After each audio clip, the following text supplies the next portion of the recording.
مامان خواهش میکنم اینجا نمونیم، بریم بیرون لطفاً. آدم مادر خودشو از خونه بیرون میکنه، اونم خونه خودش؟ باشه شما توی خونتون بمونین، من میرم از اینجا. تو دیوونه شدی؟ مثل بیکس و کارا تو بیمارستان میمونی. مردم چی میگن آخه؟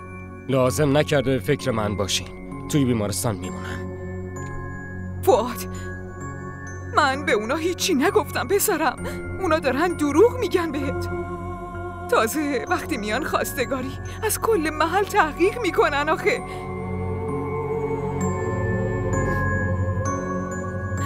خیلی خوب باشه عزیزم، من خودم میرم، تو همینجا بمون.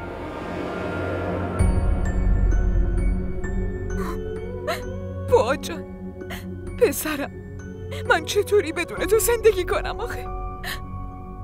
من مادرتم پسرم.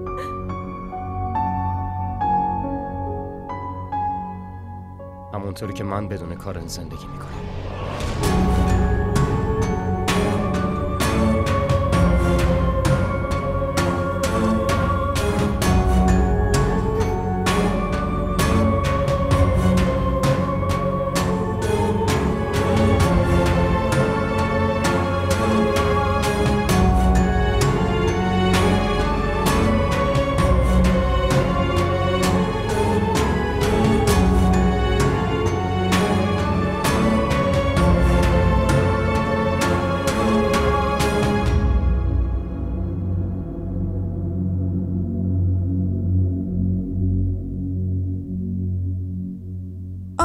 یه لحظه.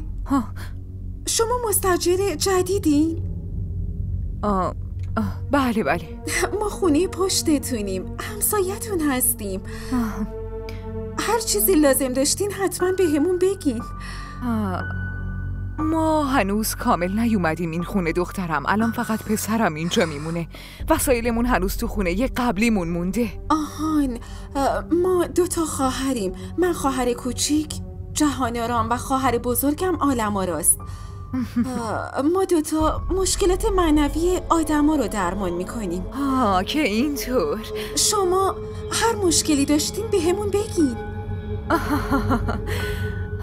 هنوز مشکلی ندارم عزیزم، شکر خدا. اگه مشکلی باشه حتما بهتون اطلاع میدم.